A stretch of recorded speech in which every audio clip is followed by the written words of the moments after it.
Hi, I'm Teresa Bestwick, and I'm one of the authors who worked on the GRASP series for Prime Press.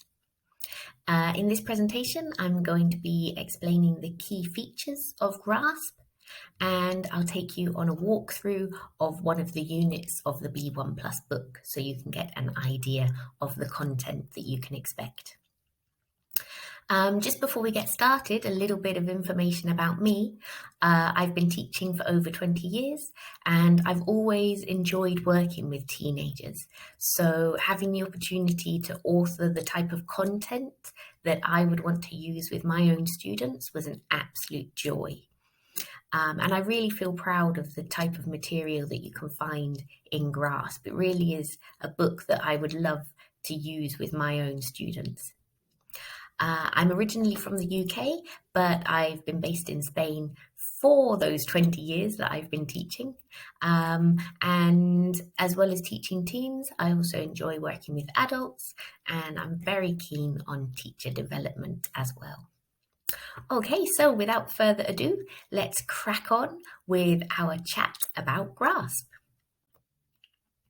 So GRASP is an 8-level course book for teenagers. It goes from A1 right the way through to C2. So you've got A1, A2, B1, B1 plus, B2, C1, C1 plus, and C2 course books that you can use with your learners. Okay, so really it does cover that whole range of learners in secondary, whether they're just starting with English or whether they're up at those higher levels. Within each level, there's obviously a range of components. So we've got the course book, the workbook, the teacher's book, the interactive whiteboard software, which includes an offline ebook, and an e-kit. And the team who are there will happily explain to you more about these different features. Just one thing that I wanted to add before we continue. With the workbook, you might be used to a workbook which is black and white, recycles the same vocabulary, tests the same grammar, and doesn't really offer the students much more than just further practice of the language. With the GRASP workbooks, you've got all of that. You've got that extra practice for the students that need it, but it's a full colour workbook. And it also provides extension activities. So you'll see that there's some new vocabulary introduced, and it follows the structure of a unit. So there's reading, there's writing, there's language skills, there's speaking, there's everything that you would find in the course book, repeated, recycled, reviewed in the workbook as well, covering the same topic. But as I say, introducing new bits of vocabulary and getting the students to think about the topic more deeply. So this is an example of the scope and sequence from the B1 Plus book.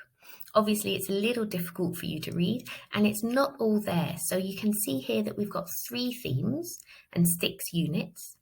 So in the lower level books, there are 6 themes across 12 units. And then in the higher level books, there are 5 themes across 10 units. Okay, so we're introducing students to a variety of different topics throughout each level.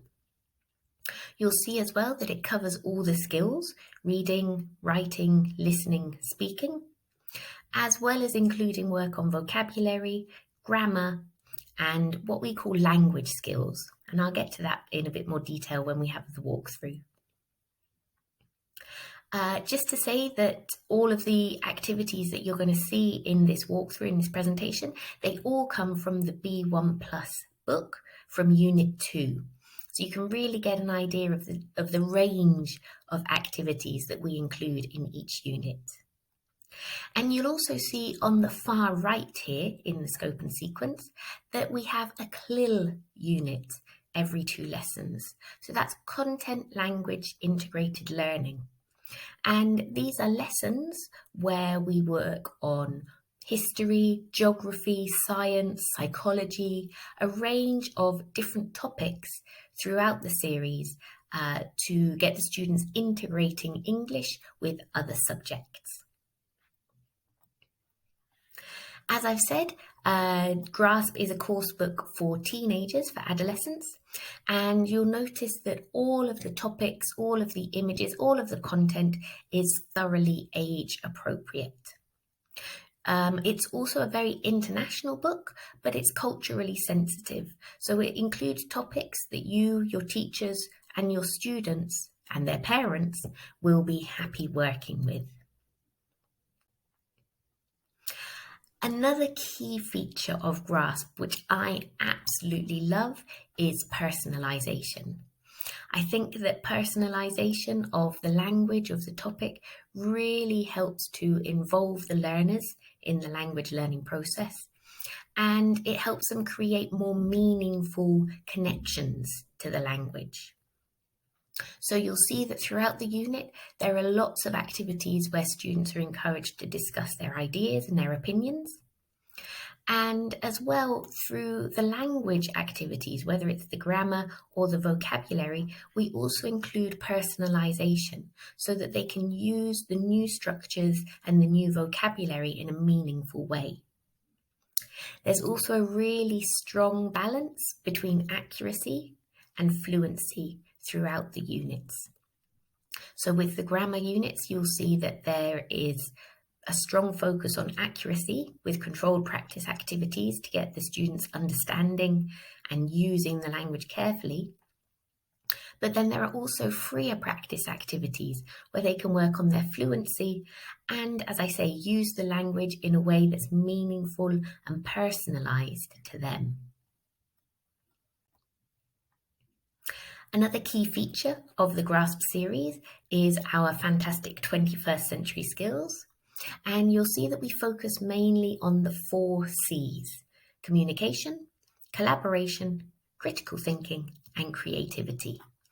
And these are noticeable throughout every unit of GRASP, whether it's discussion questions, getting students to communicate and use their critical thinking skills, or whether it's encouraging them to use language creatively to create meaningful connections to it, or whether it's through the projects and other pair work activities where they'll be collaborating and again communicating.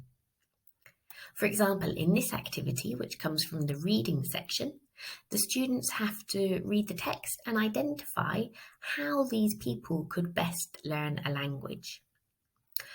And so in this activity, they'll be using communication skills as they'll be discussing the topic with their partners. They'll be collaborating to work together to agree on what might be the best option. They'll be using their critical thinking skills to analyze each person's needs. And there's also the option for them to use a little bit of creativity in the ways that they could suggest that the people could learn languages. So now on to our walkthrough of the book. You'll see that every unit starts with a really bright and colourful poster page. And this is a full page image with something that is related to the topic. So this is a really good opportunity to do some work with the image and to get students to start thinking about the type of language that they'll be using in that unit. You'll also see that on the poster page there is a unit outline. And I think that encouraging the students to look at this really helps to involve them in the learning process. They can see what's coming up, they can see the type of topics and skills that they'll be working on in that unit. From the poster page, we move into a warmer. And this again, it encourages the students to get involved in thinking about the topic. We have a wonderful cartoon with Fluffy Duck to add a little bit of humour to the unit. There are always discussion questions to immediately personalise the topic to the students. And there are also relevant visuals to help support them in understanding the type of language, the type of themes they're going to see within that unit. So, for example, you can see that in this unit, the topic is learning languages, and there are some questions for them to consider how people learn languages now and what other opportunities there might be in the future. So here again, we've got that communication, we've got those critical thinking skills, and a little bit of creativity coming in. Who knows what ideas they might come up with. The reading and vocabulary is completely integrated in GRASP. So each unit introduces some core vocabulary, and you'll see that it's introduced in a way that the learners can work with the language on its own, but then it's introduced in context through a reading text.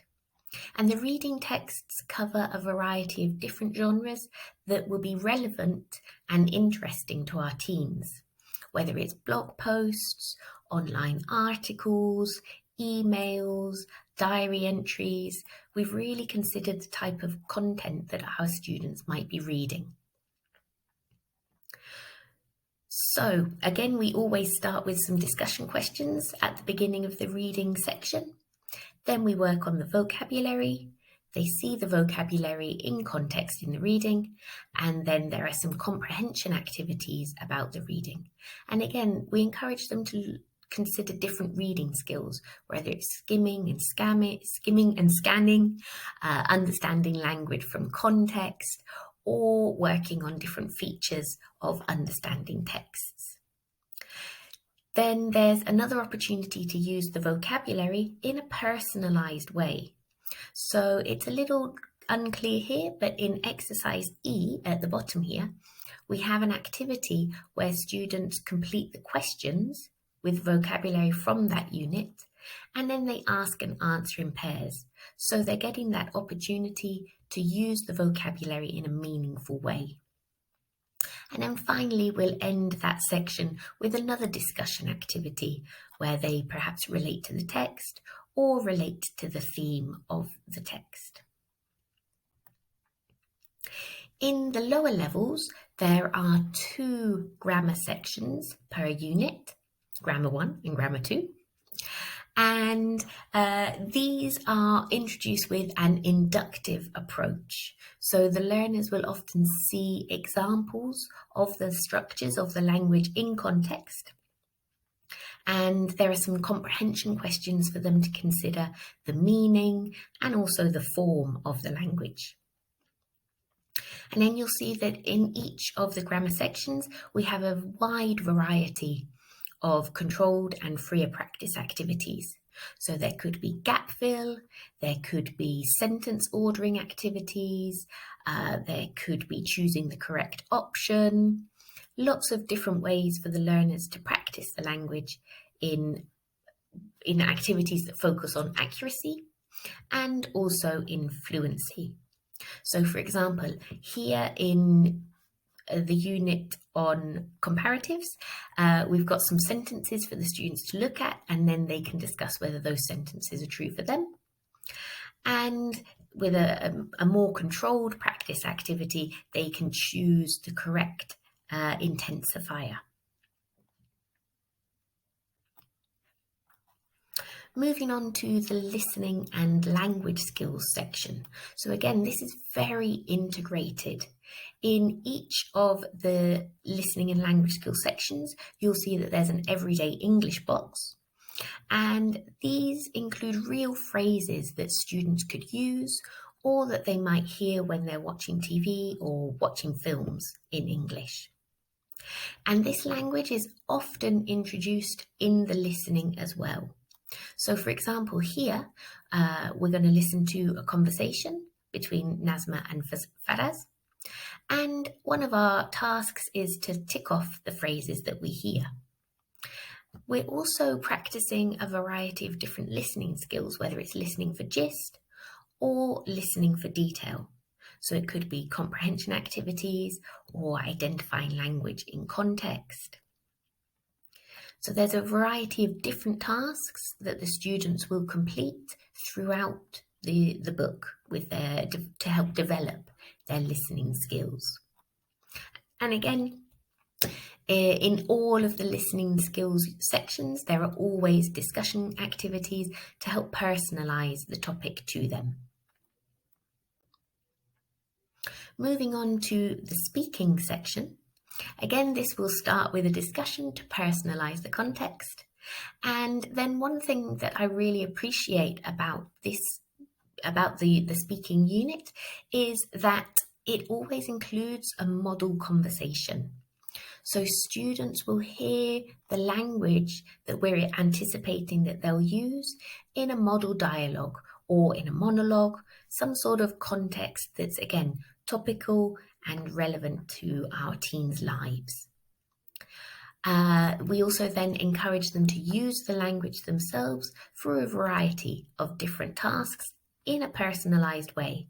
So, for example, in this activity, the learners have to write a dialogue about learning English and learning their first language, and they're encouraged to use the linkers that they have learnt through the model dialogue. Then at the end of each unit, we have the writing section. Again, starting with discussion questions to get the learners engaged in the topic and to give them ideas for what they could use to write about at the end of the section. This section always includes a model text. So we work on a variety of different genres, and we always provide a sample text for the students to work with. This is followed by either comprehension questions about the content or tasks which help them to consider the structure or key language features of the genre. After they've done work on identifying the structure, there's a clear task for them to do, again, level appropriate in terms of word limits. And it includes a handy checklist to really help your students to work on developing their writing skills. Then, as I said, every 2 units in GRASP, there is a CLIL lesson, so content language integrated learning. And this helps learners to develop their inquiry-based learning. There's a text about a topic of history, of geography, and this is alongside a handy glossary of key terms. There'll be some comprehension activities around the text, and then in this unit there's always some sort of project to get the learners working together and to get them using, again, those 4 C's, so communication, collaboration, critical thinking, and some creativity. Finally, at the end of each unit, there's a fun page, and this revisits the vocabulary of the unit in a fun way, whether that's through a crossword or a word search or some other fun game to get the students reflecting on their learning. So that was an introduction to GRASP. I'm sure that the team there will be happy to help you with any questions that you have about the series and about the different components. And I hope you enjoy using the book as much as I enjoyed writing it. Thanks very much for listening.